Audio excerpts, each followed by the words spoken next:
A ver, tenemos la construcción de una historia atractiva, ¿ya? Bueno, con respecto a esto, nosotros hablamos un poquito de storytelling. Cuando nosotros nos referimos a storytelling, es al arte de saber contar historias, pero de una manera diferente, de una manera más atractiva y con respecto al emprendimiento, saber qué es lo que vamos a escribir para poder vender nuestra historia, ¿ya? Lo primero que vamos a hacer es conocer a las personas o al público que nos va a comprar a nosotros o a estos clientes fidelizados. Entonces, lo primero que hay que hacer es definir esta audiencia. Entonces, debemos conocer la importancia de conocer a estas personas. Por ejemplo, antes de crear esta historia, saber qué es lo que hacen ellos, a qué se dedican, en qué redes sociales están, qué escuchan, qué leen, ¿sí? Preguntas claves. ¿Quién es mi audiencia? ¿Cuáles son sus intereses, los problemas y los valores que tienen? ¿Qué emociones quiero generar con ellos? Y tenemos un ejemplo práctico. Si tu audiencia son emprendedores jóvenes, a ver un ratito.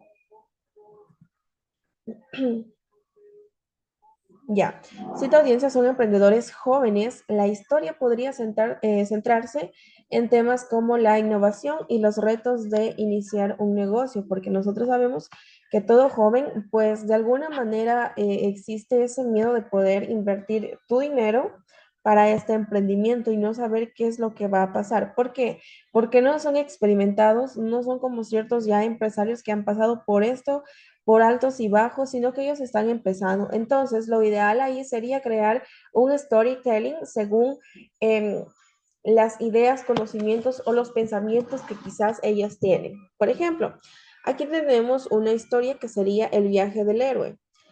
El viaje del héroe es una estructura narrativa clásica en la que el protagonista pasa por diferentes etapas que lo transforman.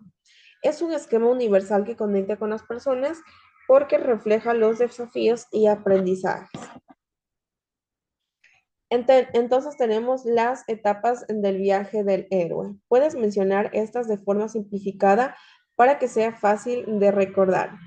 Entonces está la llamada a la aventura, el protagonista enfrenta un reto, siente la necesidad de cambiar algo. Tenemos el encuentro con el mentor, que sería alguien o algo lo guía y le da el valor o conocimiento necesario. Está también la superación de obstáculos que enfrenta las dificultades, ¿no?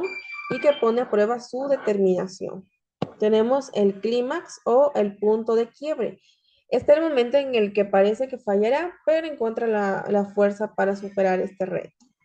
También está el regreso con Elixir, que el héroe regresa transformado ya con una enseñanza o una solución para compartir. ¿Qué pasa aquí? Esto, por ejemplo, no es lineal. Para que exista una historia, debe existir un inicio, un nudo, o sea, es decir, un problema. Después se debe resolver este problema durante la historia y al final va ya las conclusiones, cómo se resolvió este problema y el final, triste o feliz, como usted quiera terminar. Lo mismo pasa con la vida real, con ciertos escenarios que pasan en nuestras vidas y más aún cuando son personas emprendedoras, ¿sí? Ejemplo, una historia de emprendimiento podría contar cómo un joven inicia su negocio, cómo enfrenta estos fracasos y asimismo cómo encuentra el apoyo sobre una persona sabia, una persona que sabe, un mentor, después de pasar por altos y bajos para poder alcanzar las metas que esta persona requiere, ¿ya? Como emprendedor o emprendedora siempre van a haber etapas en nuestra empresa o emprendimiento que va a estar arriba y luego va a bajar y de nuevo puede subir y así sucesivamente. Esto quiere decir que no es lineal, la vida no es lineal, ¿sí? Lo mismo pasa con personas que quizás no tienen emprendimientos, que trabajan para otras personas en instituciones públicas o privadas, va a pasar lo mismo, ¿sí? Así como la vida de ellos no es lineal, lo mismo pasa con estos emprendedores, ¿sí? Y la vida en general es así. Entonces las personas se van a sentir identificadas. Como la vida de las personas son en general así, lo que yo tengo que encontrar es una muestra de mi público objetivo y siempre lo voy a repetir. Hay personas que crean para un público en general, pero no todas las personas van a estar interesadas o se van a sentir identificados con esta historia, ¿ya? Tenemos el desarrollo de personajes y conflictos. Ya. Personajes interesantes. Los personajes deben tener características que los hagan únicos y humanos. Un buen personaje tiene deseos, tiene miedos y a menudo tiene una lucha interna. Después vamos a la realización o creación de conflicto, ¿sí? Para que toda historia sea una historia, valga la redundancia, debe tener un conflicto, debe tener un problema, ¿sí? Si una historia, por ejemplo, desde principio a fin está en un momento de felicidad, de algo positivo, no va a tener nada novedoso, ¿sí? Las emociones deben estar a flor de piel, ¿no? Jugar con las emociones del público, ser intrigantes, ya eso es creación de cada uno de ustedes y de las personas que vayan a ver esta clase, ¿ya? El conflicto es lo que hace una historia, que una historia sea interesante. Puede ser un reto externo como un competidor o interno como miedo al fracaso. Entonces, sin conflicto, la historia pierde fuerza, ¿sí? Puede ser una historia, pero no sería una historia interesante. Una historia en donde las personas se vayan a sentir identificadas. Ejemplo, en una historia de emprendimiento, el conflicto puede ser la falta de fondos para lanzar un producto o la inseguridad de si será bien recibido en el mercado o no, ¿ya? Tenemos el lenguaje emocional y la autenticidad, el uso de emociones. Las emociones son los que conectan a las personas con la historia. Al describir los pensamientos y emociones del protagonista, la audiencia siente que es parte de la historia. Ser auténtico, la autenticidad es la clave del storytelling. No se trata de crear un cuento perfecto, sino de una historia real que tenga un impacto. Por ejemplo, en lugar de solo decir tuve miedo, describir la emoción. Mi corazón latía rápido y me costaba respirar. Cuando a uno le pasa eso, sí, es por diferentes causas, pero yo puedo seguir explicando las emociones de cierta persona, ¿sí? Este tipo de descripción permite que el lector experimente la historia, tal cual. Pueda palpar, pueda sentir las emociones que tiene otra persona. Por ejemplo, algún producto o servicio en general con respecto a computadoras. Hay algunas personas que ofrecen los servicios de hablar en público, por ejemplo.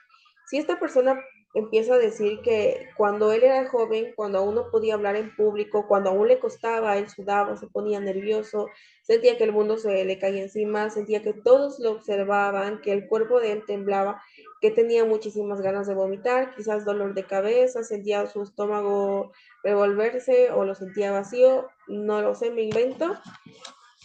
Otra persona que lo está escuchando y mira que le puede hablar ya en público y escucha y siente los síntomas que tenía esa persona, también le puede interesar este servicio de aprender a hablar en público, ¿sí? Que sería también como parte de la oratoria, ¿ya? Y esta persona que está buscando estos cursos le va a interesar, ¿por qué? Porque se va a sentir identificado, ¿sí? Por ejemplo, con respecto a una estética, una zapatería, ropa, accesorios, ¿sí? Lugares de comida para sentirse en casa, por ejemplo, en Quito, en una ciudad bastante grande, que existan restaurantes o salones de comida de otros lugares, ¿sí? De Perú, puede ser comida de Venezuela, comida de inclusive de las ciudades mismo de nuestro país, puede ser comida de Cuenca, comida de Loja, de Zamora, me invento, ¿no? Entonces, la idea aquí es crear historias en base a estas personas para que puedan vender, sea una venta más orgánica, que esta persona sienta la necesidad o el deseo de ir a ese lugar. Lo mismo pasa con el producto. La cuestión es saber el nicho al que yo voy a dirigirme o ese nicho al cual yo voy a vender. ¿Ya? Entonces, eso sería en cuanto a este tema que estamos viendo el día de hoy con respecto a la historia. Una historia bastante atractiva. Una recomendación es poder observar absolutamente todo lo que pasa a nuestro alrededor, llevar una libreta, apuntar en tu celular, pueden escribir, pueden grabar audios también, solamente audios, y recordar esos lugares, ver los colores. Todo lo que pasa en el día a día a otra persona le puede pasar algo similar y se van a sentir identificados. Ustedes pueden ver en las redes sociales, hay algunos creadores de contenido, hay videos en donde muchísimas personas se sienten identificadas, ¿sí? Y para esto nosotros vamos a utilizar las redes sociales para poder compartir algo positivo o al menos algo que nosotros podamos vender y así seguir emprendiendo nuestro camino como persona y también con el producto o servicio que vayamos a brindar. ¿Está entendido? Sí, Listo. Entonces vamos a quedar hasta ahí. Nos vemos la próxima clase. No es un tema difícil o complicado, simplemente saber qué es lo que va de la mano con nuestra materia de emprendimiento y por qué es tan importante. Sí, nos vemos la próxima clase. Que tenga una linda tarde. muchas gracias. Gracias.